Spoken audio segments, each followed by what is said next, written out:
Kingdom night selection test का second exam शुरू होता है। ये एक ऑफेंसिव और डिफेंसिव बैटल है। टोटल 20 पार्टिसिपेंट्स को 3 टीम्स में डिवाइड किया जाता है। जो टीम एग्ज़ाम के एंड तक 2 या उससे ज़्यादा बेसिस कंट्रोल करेगी वही पास होगी। सीधी सी बात, एनिमी बेसिस के अंदर अपनी टीम का फ्लैग लगाना ही पास होने की सबसे बड़ी कंडीशन है। एस्टर की नज़र एक येलो हेयर लड़के पर पड़ती है और वो एक बहुत ही इम्पोर्टेंट सवाल पूछता है। वो कहता है कि येलो टीम का बंदा इतने कॉन्फिडेंस से रेड फ्लैग क्यों उठाकर घूम फिर रहा है? क्या रूल्स एक्सप्लेनेशन के बीच में ही खो गया था? लड़का शांति से अपनी स्वॉर्ड सामने रखता है और बताता है कि उसने एमहायम के साथ अलायंस बना लिया है। अगले ही पल दोनों की तलवारें टकरा जाती हैं। ऊपर से इंस्ट्रक्टर चुपचाप उनका ड्यूल देख रहा होता है। वो उस लड़के को पहचान लेता है, क्रिस्टोफर नोलान, हाउस नोलान का लीजिटिमेट बेटा। वही फैमिली जिसने कोर्ट स्वॉर्ड्समैनशिप की फाउंडेशन रखी थी। क्रिस्टोफर के पास 5 विंग्स हैं। इंस्ट्रक्टर सोचता है कि फर्स्ट एग्जाम में नोलान को एस्टर के हंगामे ने ओवरशैडो कर दिया था, लेकिन एरो टावर ट्रायल में सिर्फ 2 लोग बिना एक्सप्रेशन बदले सरवाइव कर पाए थे, एस्टर और नोलान। वो दोनों को फ्यूचर के रेयर नाइट्स टैलेंट मानता है, लेकिन फिर उदास होकर रियलाइज़ करता है कि पास सिर्फ एक ही साइड होगी। एकेडमी को इमोशनल डैमेज देना शायद मर्डर एग्जाम जितना ही पसंद है। लड़ते हुए एस्टर पूछता है कि नोलान को समझ नहीं आ रहा कि क्या ये अलायंस बेकार है। आखिर में सिर्फ एक ही टीम जीत सकती है। नोलान एस्टर की स्वॉर्ड रोककर शांति से जवाब देता है कि इसी वजह से उसने एमहायम मेन हाउस को जीतने का फैसला लिया। वो बताता है कि उसके टीममेट्स शायद अभी तक गुरियोन के साथ मिलकर एस्टर की बेस पर अटैक कर चुके होंगे। ये सुनते ही एस्टर समझ जाता है कि सिचुएशन बहुत ख़राब है। अगर वो यहीं नोलान के साथ फाइट करता रहा तो स्मिथ और बाकी टीममेट डेंजर में पड़ जाएंगे। एस्टर पूछता है कि क्या गुरियोन ने नोलान को थ्रेटन किया था, क्योंकि जो भी एमहायम के अगेंस्ट जाता है उसका अंजाम अच्छा नहीं होता। नोलान कहता है कि कोई भी इंसान चलती हुई कैरेज के सामने खड़ा होकर बचने की उम्मीद नहीं करता। नोबल सोसाइटी हमेशा हिराची पर चलती है और उनके लिए ये सब बिल्कुल नॉर्मल है। इतना कहकर नोलान और भी एग्रेसिव अटैक करता है। एस्टर उसका अटैक ब्लॉक करता है, लेकिन तभी उसे कुछ अजीब महसूस होता है।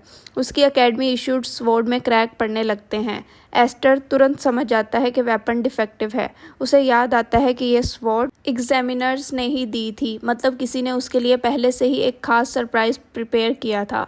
नोलान अटैक जारी रखता है और कहता है कि वैसे भी उसको एमहायम फैमिली कभी पसंद नहीं थी और एस्टर जैसे फ्लैशी लोग तो बिल्कुल भी नहीं। अगले ही पल एस्टर की स्वॉर्ड पूरी तरह टूट जाती है, लेकिन एस्टर बिना पैनिक किए ब्रोकन ब्लेड उठाता है और सीधा नोलान के फेस की तरफ फेंक देता है। नोलान शॉक में तुरंत डॉडेज कर लेता है। इसी मौके का फ़ायदा उठाकर एस्टर उल्टा मुड़ता है और जंगल की तरफ भाग जाता है। नोलान हैरान होकर चिल्लाता है, क्या तुम सच में भाग रहे हो? दौड़ते हुए एस्टर पीछे से जवाब देता है, तुमसे बाद में हिसाब कर लूँगा, अभी मेरे पास उससे भी ज़्यादा इम्पोर्टेंट प्रॉब्लम है। नोलान उसे जाते हुए देखता है और बोलता है कि एस्टर तो नाइट्स के नाम पर कलंक है। उसके बाद उसकी नज़र ज़मीन पर पड़ी टूटी हुई स्वॉर्ड पर पड़ती है। वो उसे उठाकर ध्यान से इंस्पेक्ट करता है। थोड़ी देर में उसे समझ आ जाता है कि ब्लेड की क्वालिटी एकेडमी स्टैंडर्ड से भी बहुत घटिया है। नोलान तुरंत समझ लेता है कि एमहायम ने पहले ही स्वॉर्ड के साथ टेम्परिंग की थी। वो ज़ुबान से क्लिक करता है और कंप्लेन करता है कि इतनी चीप ट्रिक यूज़ करके उन्हें पूरी फाइट का मज़ा ही ख़राब कर दिया। दूसरी तरफ एस्टर तेज़ी से अपनी बेस की तरफ दौड़ता है और ज़ोर से पूछता है कि स्मिथ और बाकी सब ठीक तो है ना, लेकिन अगले ही पल वो वहीं रुक जाता है। गुरियोन एमहायम बेस की दीवार के ऊपर आराम से बैठा होता है, जैसे पूरी जगह उसी की हो, और ऑनेस्टली इसी वक्त लगभग वही सच भी था। गुरियोन मुस्कुराते हुए कहता है कि एस्टर उसकी एक्सपेक्टेशन से जल्दी वापस आ गया। लगता है नोलान उसे ज़्यादा देर तक रोक नहीं पाया। फिर वो पास ही लहराते हुए रेड फ्लैग की तरफ इशारा करता है और प्राउडली अनाउंस करता है कि उसकी टीम ऑलरेडी अपना तीसरा बेस कैप्चर कर चुकी है। उसके हिसाब से ये तो कंप्लीट डोमिनेशन है। एस्टर पूछता है कि उसके टीममेट्स के साथ क्या हुआ। तभी पीछे से स्मिथ और बाकी लोग सामने आ जाते हैं। अगले ही पल स्मिथ अपनी स्वॉर्ड एस्टर की पीठ पर रख देता है और वो ऑकवर्डली कहता है कि पर्सनल कुछ नहीं है। उसने पहले ही वार्निंग दी थी कि वो कभी भी एमहायम के अगेंस्ट नहीं जाएगा। ये देखकर गुरियोन ज़ोर ज़ोर से हंसने लगता है। वो ब्लू टीम का मजाक उड़ाते हुए कहता है कि गाँव के लोग भी इतना समझते हैं कि एमहायम की किस साइड पर खड़ा होना चाहिए। एस्टर बिल्कुल शांति से पूछता है, क्या तुम्हें सच में लगता है कि सिर्फ नंबर से तुम मुझे हरा दोगे? गुरियोन एक उंगली उठाकर कहता है कि एस्टर ने पूरी सिचुएशन गलत समझी है। उसके मुताबिक बैटल तो पहले ही ख़त्म हो चुकी है। वो विक्ट्री कंडीशन दोबारा समझाता है। सिर्फ 2 बेसिस एग्ज़ाम के एंड तक कंट्रोल में रखने होते हैं। चाहे एस्टर अब कोई और बेस कैप्चर भी कर ले, उसके पास डिफेंड करने के लिए लोग ही नहीं बचे। और बाद में गुरियोन की टीम आराम से हर बेस दोबारा कैप्चर करके अपना फ्लैग वापस लगा देगी।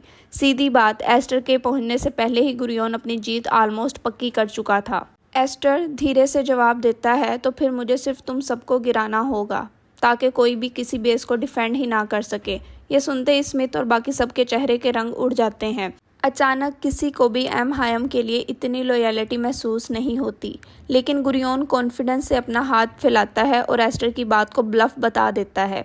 वो याद दिलाता है कि एस्टर की स्वॉर्ड तो पहले ही टूट चुकी है। वेपन के बिना चाहे तुम्हारे पास 7 विंग्स ही क्यों ना हो, तुम कुछ नहीं कर सकते।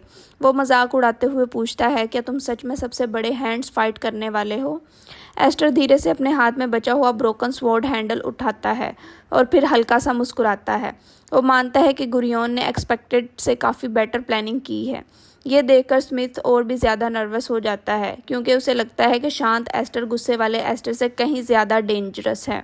फिर एस्टर आराम से ब्रोकन स्वॉर्ड के हैंडल ज़मीन पर फेंक देता है। गुरियोन के चेहरे पर जीत वाली स्माइल आ जाती है।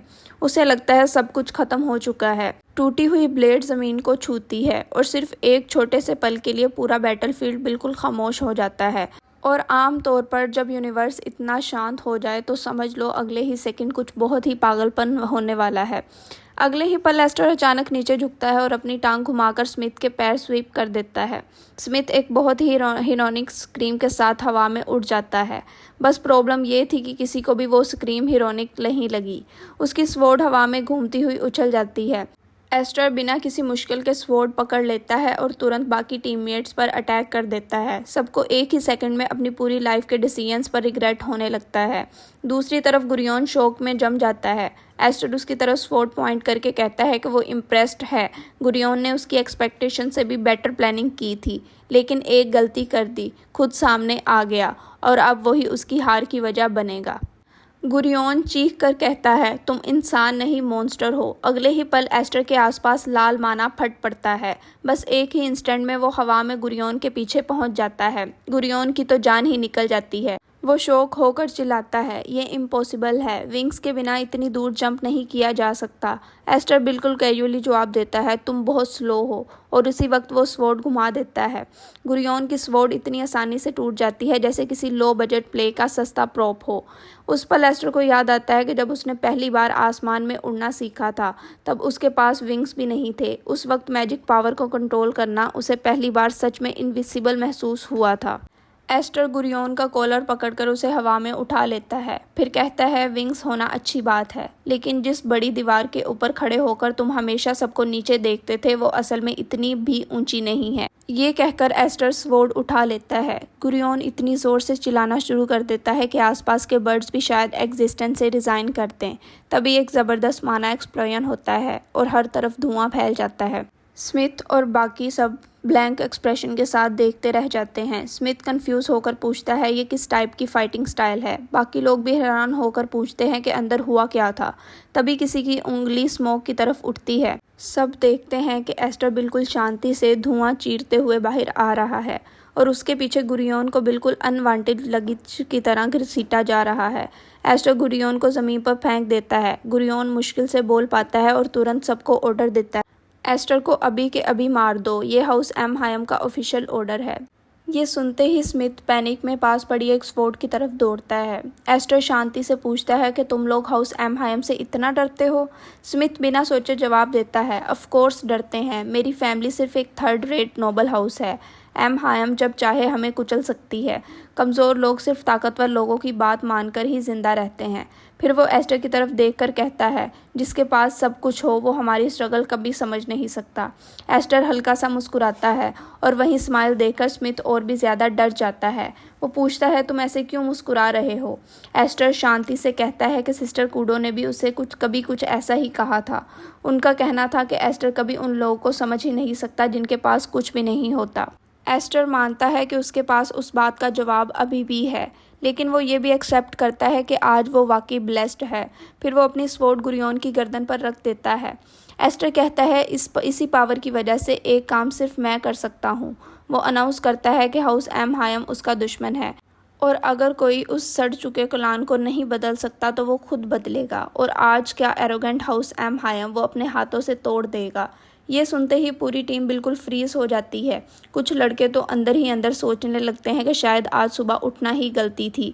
दूसरी तरफ गुरियोन पैनिक में चीखता है, तुम्हें पता भी है तुम क्या बोल रहे हो? एस्टर बिल्कुल शांति से जवाब देता है, ये वार डिक्लेरेशन है। फिर वो सबको देखकर कहता है कि चाहे वो कितनी भी लॉयल्टी से करंट एम हायम की सर्विसेज करें, आखिर में उनके हिस्से सिर्फ बेट्रियल और मिस्टी ही आएगी। अगर उन्हें वो फ्यूचर पसंद नहीं तो उन्हें उसके खिलाफ लड़ना होगा। एस्टर कहता है, मेरी पीठ पर जो 7 विंग्स हैं वो इसी दिन के लिए हैं। फिर वो सबको एक चॉइस देता है, चूज़ करो गुरियोन या मैं, तुम किस एम हायम के साथ खड़े होंगे। ये सुनते ही गुरियोन पूरी तरह कंट्रोल खो देता है। वो पागल की तरह चीखता है, कोई भी तुम्हें सपोर्ट नहीं करेगा। फिर सबको धमकी देता है, मुझे तुम सबके चेहरे और नाम याद हैं, अगर किसी ने मुझे बैटरे किया तो उसके लिए सिर्फ जहन्नुम बचेगा। स्मिथ का पूरा बदन कांपने लगता है, लेकिन अचानक वो जोर से गाली देता है, अपना सारा डर एक तरफ फेंक देता है और सीधा ब्लू फ्लैग उठा लेता है। वो एस्टर से पूछता है, सच बताओ, क्या तुम वाकई एम हायम को गिरा दोगे? अगर सिर्फ झूठी उम्मीद दी तो मैं तुम्हें सबसे ज़्यादा नफरत करूंगा। एस्टर बिना हिचकिचाए प्रॉमिस करता है। ये सुनते ही स्मिथ ब्लू फ्लैग को हवा में उछाल देता है और ज़ोर से अनाउंस करता है, मैं विगर स्मिथ, हाउस स्मिथ का एल्डेस्ट सन, एस्टर एफ हायम को अपना सपोर्ट देता हूँ। बाकी एग्जामिनीज डिसबिलीफ में उसे देखते रह जाते हैं। एक लड़का धीरे से बोलता है, ये इसने सच में इतनी बड़ी बात सबके सामने बोल दी। दूसरा समझ आता है कि गुरियोन की पूरी स्ट्रेटेजी अभी के अभी टूट चुकी है। दूसरी तरफ गुरियोन इतनी ज़ोर से अपने दांत बींचता है कि लगता है अब टूट ही जाएंगे। फिर वो गुस्से से स्मिथ पर चिल्लाता है, तुमने इन गांव के बंदर जैसे लोगों का साथ चुन लिया। स्मिथ ज़ोर से अपने टीममेट्स पर चिल्लाता है और पूछता है कि सब लोग बस खड़े होकर क्या देख रहे हैं। वो कहता है कि यही उनका मौका है हाउस एम हायम का गुरूर तोड़ने का। अपनी मुट्ठी कसकर वो ऐलान करता है कि आज वो सब कुछ 7 विंग्स पर लगाएगा। उसकी टीममेट्स एक दूसरे की तरफ कंफ्यूज होकर देखते हैं। एक लड़का तो ऐसे लगता है जैसे फिर से अपनी लाइफ चॉइसेस पर रिग्रेट कर रहा हो। एस्टर स्मिथ की तरफ देखता है और सोचता है कि आखिर उसे एक सच्चा एले मिल ही गया। अब कम से कम उसे सारे फ्लैग अकेले कैप्चर नहीं करना पड़ेंगे, लेकिन वो ये भी समझता है कि सिर्फ एक एले काफ़ी नहीं है। अगर उसे पूरे हाउस एम हायम को उल्टाना है तो उसे और भी लोगों को अपनी साइड लाना होगा। उधर गुरियोन का एक साथी उसके पास भाग कर आता है और पूछता है कि वो ठीक है या नहीं। गुरियोन उसका हाथ झटक कर गुस्से में चिल्लाता है, मुझे हाथ मत लगाओ। फिर उसे नकम्मा कहकर डांट देता है। अंदर ही अंदर गुरियोन सोचता है कि वो हाउस एम हायम को इस तरह हारने नहीं दे सकता। अपने बड़े भाई के साए के नीचे जीते हुए वो अपने हाउस के सामने शर्मिंदा होकर नहीं जा सकता। तभी क्रिस्टोफर नोलान वहां पहुंचता है। वो गुरियोन से पूछता है, यहाँ क्या चल रहा है? तुम आज कुछ ज़्यादा ही चुप लग रहे हो। गुरियोन गुस्से से उसकी तरफ मुड़ता है और चिल्लाता है, नोलान, इतनी देर से तुम क्या कर रहे थे? एस्टर को रोकना तुम्हारी रिस्पॉन्सिबिलिटी थी। उसे पूरा यकीन होता है कि नोलान अभी भी उसकी साइड पर है। चाहे नोलान के पास 7 विंग्स ना हो, लेकिन वो यहाँ का सबसे पावरफुल स्वॉर्ड्समैन है। गुरियोन तुरंत ऑर्डर देता है, एस्टर को अभी के अभी मार दो। लेकिन नोलान बिना कुछ कहे रेड फ्लैग उठाता है और सीधा गुरियोन के मुंह पर फेंक देता है। फ्लैग सीधा गुरियोन के फेस पर लगता है और उसका गुस्सा और बढ़ जाता है। नोलान शांति से कहता है, ये तुम्हारा फ्लैग वापस। तुम्हारे तरीके मेरी चिवेलरी के खिलाफ हैं। हमारा अलायंस यहाँ ख़त्म होता है। ये सुनते ही बाकी टीममेट्स पूरी तरह कंफ्यूज हो जाते हैं। एक लड़का बोलता है, क्या हाउस नोलान ने भी हमें बैटरे कर दिया? दूसरा सर पकड़कर कहता है, अब फॉलो किसको करें? सबके चेहरे ऐसे लग रहे होते हैं जैसे वो दिमाग में अपना रेजिग्नेशन लेटर अपडेट कर रहे हों। नोलान अपनी स्वॉर्ड निकालता है और सीधा एस्टर के सामने खड़ा हो जाता है। वो कहता है कि अब एस्टर फिर से वहीं आ गया है जहाँ से सब शुरू हुआ था। जब तक तुम मुझे हराओगे नहीं तुम एग्ज़ाम पास नहीं कर सकते। एस्टर चुपचाप उसकी तरफ देखता रहता है। नोलान अपने माना रिलीज़ करता है और स्वॉर्ड सीधी एस्टर की तरफ पॉइंट करके कहता है, आज हाउस नोलान के स्पोर्ट्समैनशिप और सेवन विंग्स के बीच फैसला होगा। अभी इस वक्त डिसाइड करते हैं कि कौन सुपीरियर है। एस्टर भी अपनी स्वॉर्ड निकालता है और माना रिलीज़ करता है, लेकिन उसका जवाब सबको सरप्राइज कर देता है। नहीं, वो बाद में होगा। नोलान हैरान रह जाता है। अगले ही पल एस्टर एक ही स्ट्राइक में नोलान की स्वॉर्ड तोड़ देता है। नोलान जम जाता है और पूछता है, क्या तुम भूल गए कि एग्ज़ाम में सिर्फ एक टीम ही पास हो सकती है? अगर नाइट बनना है तो तुम्हें यही फैसला करना होगा। एस्टर शांति से जवाब देता है, वही तो प्रॉब्लम है, मैं चाहता हूँ कि तुम भी नाइट बनो। नोलान कंफ्यूज होकर पूछता है, तुम्हारा मतलब क्या है? एस्टर कहता है कि अगर अब सबको फाइट करने के लिए इंस्पायर करके बाद में उन्हीं से एग्ज़ाम छीन लेगा तो उसकी इमेज ही ख़राब हो जाएगी। फिर वो मुस्कुरा कर कहता है, मेरे पास एक प्लान है जिससे सब पास हो सकते हैं, बस सबको मिलकर कोऑपरेट करना होगा। ये कहकर वो सीधा गुरियोन के पास चला जाता है और बोलता है, सबसे पहले चलो सुलह करते हैं। ये सुनते ही स्मिथ, गुरियोन और बाकी सब शौक में उसकी तरफ देखने लगते हैं। एस्टर रेड, ब्लू और येलो तीनों फ्लैग्स को एक साथ बांधने का आइडिया देता है। सब मिलके तीनों फ्लैग्स को एक साथ बांधते हैं और एक ही पुल पर उठा देते हैं। ये देखते ही इंस्ट्रक्टर ज़ोर से चिल्लाता है, तुम लोग क्या कर रहे हो? फ्लैग ऐसे राइज किया जाता है। एस्टर बिल्कुल शांति से रूल्स एक्सप्लेन करता है। वो कहता है कि रूल्स में सिर्फ इतना लिखा था कि 2 या उससे ज़्यादा बेसिस ऑक्यूपाई करने होंगे। कहीं भी ये नहीं लिखा कि एक बेस पर सिर्फ एक ही टीम को कब्जा हो सकता है। इसलिए उन्हें अलायंस बनाकर सारे बेसिस को मिलकर ऑक्यूपाई कर लिया। इंस्ट्रक्टर गुस्से में उसके पास आता है और पूछता है, तो तुम चाहते हो कि मैं सबको पास कर दूं? क्या तुम एग्ज़ाम का मजाक उड़ा रहे हो? स्मिथ धीरे से कहता है कि उसे पहले ही लग रहा था कि यह प्लान कभी एक्सेप्ट नहीं होगा। गुरियोन भी कहता है कि ऐसी लॉजिक को कोई एग्जामिनर कभी नहीं मानेगा। इंस्ट्रक्टर फिर गुस्से में पूछता है, बैटलफील्ड में भी क्या तुम एनिमीज से लड़ने की बजाय उनसे हाथ मिलाओगे? एस्टर सीधा जवाब देता है, एनिमी सिर्फ मारने का टारगेट्स नहीं होते। इंस्ट्रक्टर कहता है, एक नाइट देश की तलवार होता है, ये डिसाइड करना तुम्हारा काम नहीं है। एस्टर शांति से पूछता है, तो क्या हम सब डिस्क्वालीफाई हो जाएंगे? ये फिर हमें रिजेक्ट करना रूल्स की वजह से नहीं, बल्कि सिर्फ एग्जामिनर की ईगो की वजह से होगा। ये सवाल सुनते ही इंस्ट्रक्टर कुछ पल के लिए बिल्कुल चुप हो जाता है। ऐसा थोड़ा पास जाकर धीरे से उसके कान में कहता है, और अगर इस तरह सब फेल हो गए तो मेन हाउस भी इतनी आसानी से चुप नहीं बैठेगा। कुछ देर बाद एस्टर और स्मिथ एक साथ बैठे एग्जामिनर के डिसीजन का इंतज़ार कर रहे होते हैं। स्मिथ कहता है, 1 घंटा हो गया, क्या हम सच में फेल होने वाले हैं? एस्टर आराम से जवाब देता है, कम से कम उन्हें ये तो दिखाना पड़ेगा कि वो सीरियसली डिस्कशन कर रहे हैं। स्मिथ की नज़र गुरियोन पर पड़ती है और वो पूछता है, वैसे तुमने उसे आखिर कहा क्या था? एस्टर बस हल्का सा मुस्कुराता है और कहता है, कुछ खास नहीं। लेकिन उसके आगे बोलने से पहले ही इंस्ट्रक्टर वापस आ जाता है और सबको अटेंशन में खड़ा होने का कह देता है। फिर वो अनाउंसमेंट करता है, फाइनल रिजल्ट का फैसला खुद प्रिंसिपल माइमर सुनाएंगे। स्मिथ एक्साइटमेंट के साथ एस्टर से कहता है कि प्रिंसिपल आ गए हैं। फिर धीरे से ऐड करता है, वैसे देखने में तो बिल्कुल नॉर्मल से बूढ़े आदमी लगते हैं। एस्टर तुरंत जवाब देता है, ये थोड़ा रूड नहीं था? तभी प्रिंसिपल माइमर की नज़र सीधा एस्टर पे पड़ती है। वो पूछता है, तुम ही एस्टर हो? फिर हल्का सा मुस्कुरा कर कहता है कि एस्टर की वजह से एकेडमी को एक बहुत मुश्किल डिसीजन लेना पड़ा। इतने सारे कैडेट्स को एक साथ पास करना एकेडमी की हिस्ट्री में पहले कभी नहीं हुआ था। यहाँ तक कि कुछ डायरेक्टर्स ने तो री एग्ज़ाम लेने की सजेशन भी दी थी, लेकिन बाकी डायरेक्टर ने मिलकर एस्टर के प्रपोजल को सपोर्ट किया। एस्टर हैरानी से पूछता है, इसका मतलब? माइमर मुस्कुराते हुए जवाब देता है, तुम सब पास हो गए। फिर वो सबको कंग्रेचुलेट करते हुए कहता है, अब मेहनत करते रहना और प्रूव करना कि हमारा डिसीजन गलत नहीं था। दरअसल किंगडम नाइट एकेडमी में तुम सबको स्वागत है। ये अनाउंसमेंट होते ही पूरी जगह खुशी से गूंज उठती है। सब एग्जामिनीज ज़ोर ज़ोर से चीयर करने लगते हैं। कुछ देर बाद सब एकेडमी के बड़े पात पूल में आराम कर रहे होते हैं। स्मिथ खुशी से कहता है, यार ये तो कमाल की जगह है, खाना भी ज़बरदस्त है और बात भी इतना बड़ा है। फिर वो हंसते हुए एस्टर की तरफ देखकर कहता है, और ये सब लॉर्ड एस्टर की वजह से हुआ। अगर वो ना होता तो हम सब पास ही नहीं होते। एक और लड़का बोलता है, मुझे तो सच में नहीं लगा था कि एस्टर सबको पास करवा देगा। दूसरा एक्साइटमेंट में चिल्लाता है, बॉस आज से हम सच में तुम्हारे फॉलोअर्स हैं। वहीं पास नोलान भी बैठा होता है। वो ठंडे लहजे में कहता है, ये लोग बहुत अपॉर्चुनिस्टिक हैं। थोड़ी देर पहले तक गुरियोन को सपोर्ट कर रहे थे और अब एस्टर के पीछे घूम रहे हैं। फिर वो ऐड करता है, और वैसे भी मैं एस्टर का कोई एहसानमंद नहीं हूँ। स्मिथ तुरंत बोल पड़ता है, क्या मतलब? जो बंदा एस्टर से हार गया वो इतना एटीट्यूड दिखा रहा है। नोलान बिना किसी एक्सप्रेशन बदले जवाब देता है, मैं हारा नहीं था, वो सिर्फ ड्रा था। दूसरी तरफ एस्टर चुपचाप सोचता है। आज उन्होंने हाउस एम हायम के एक मेंबर का खुलकर विरोध किया और फिर भी वो एकेडमी के कैडेट्स बन गए। और अभी ये सिर्फ एक छोटा सा इंसिडेंट लग रहा है, लेकिन एक दिन ये छोटी सी चिंगारी इतनी बड़ी लहर बनेगी जो पूरे हाउस एम हायम को हिला देगी। एस्टर धीरे से सोचता है, यहाँ से हमारी रिबिलियन शुरू होती है।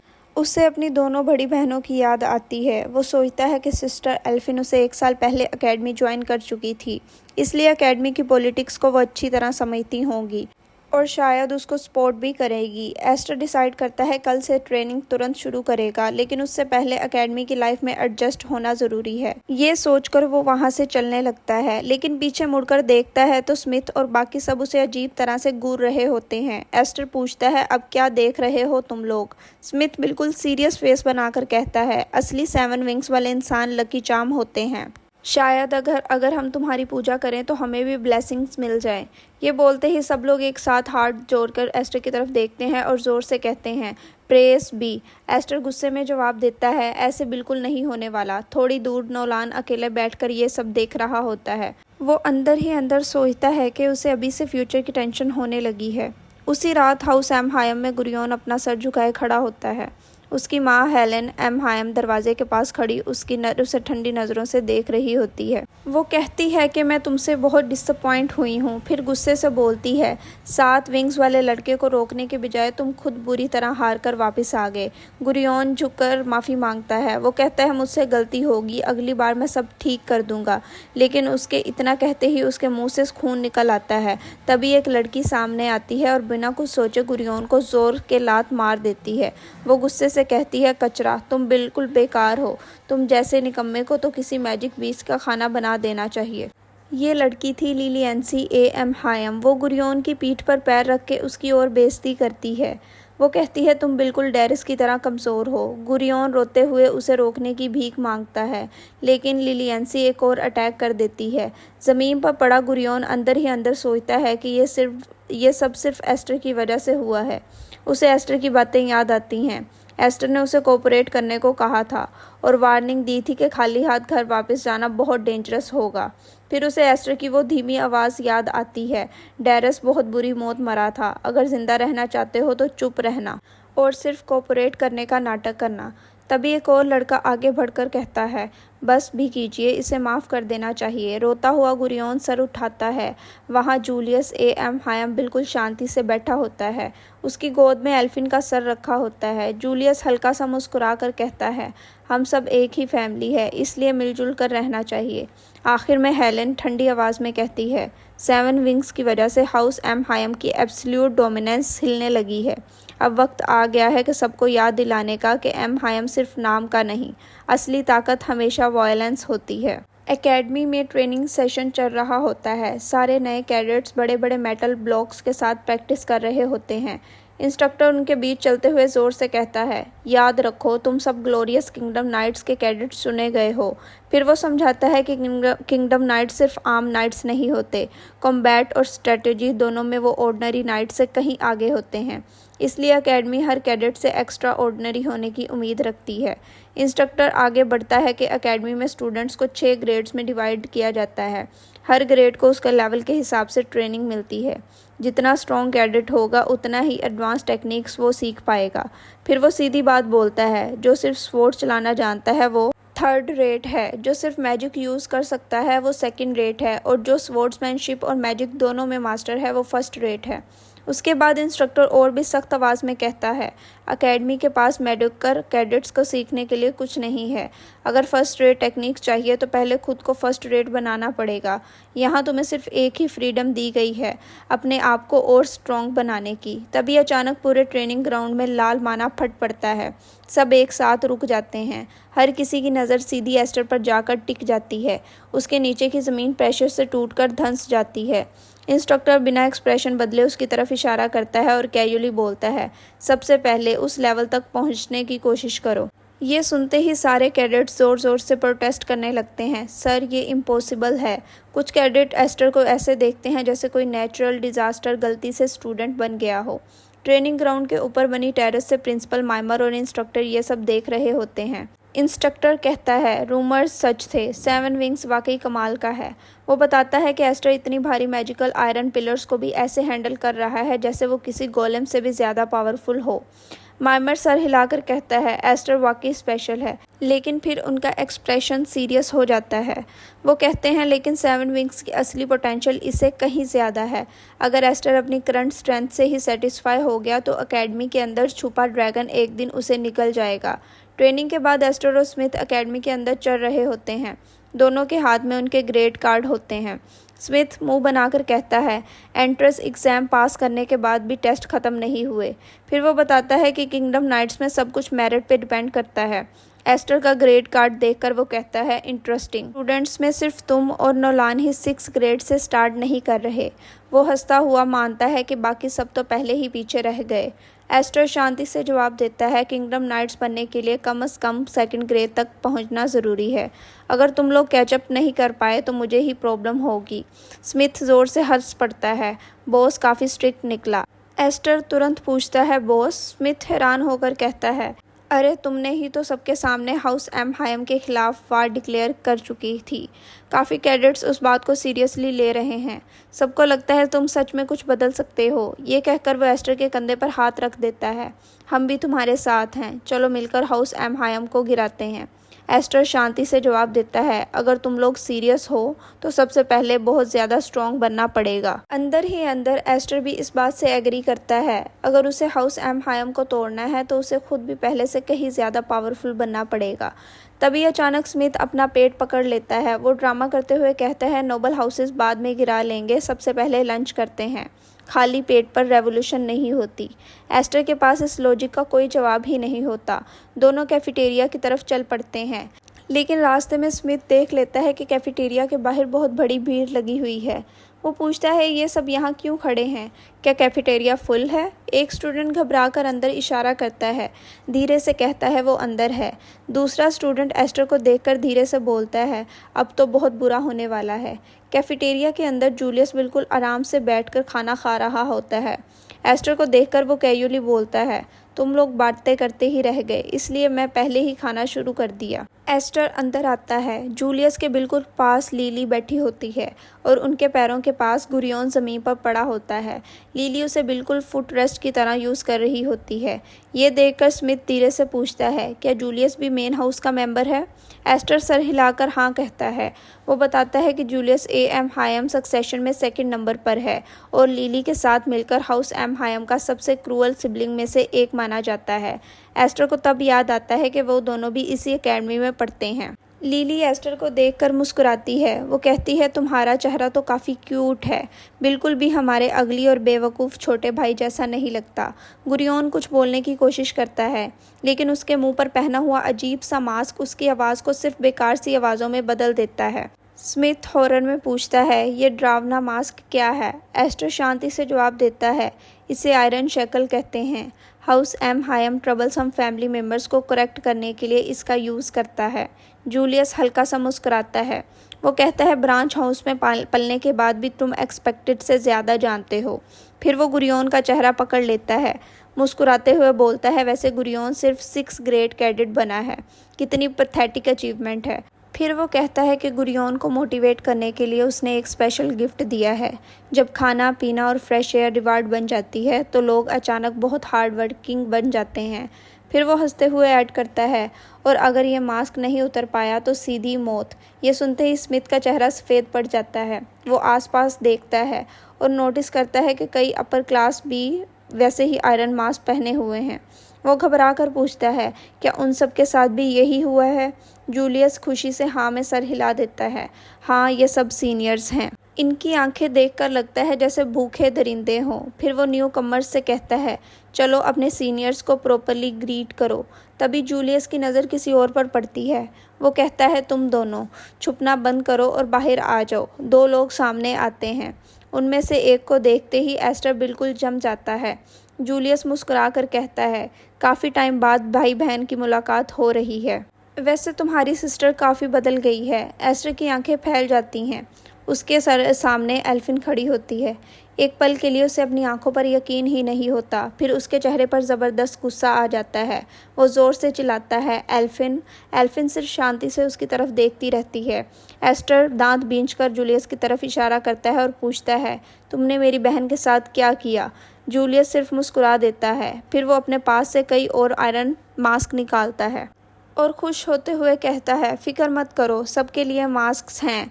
आखिर वेलकम पार्टी तभी कंप्लीट होती है जब हर गेस्ट उसके हिस्सा बने, और उसके चेहरे की वो मुस्कान उसकी बात को और भी ज़्यादा डरावना बना देती है।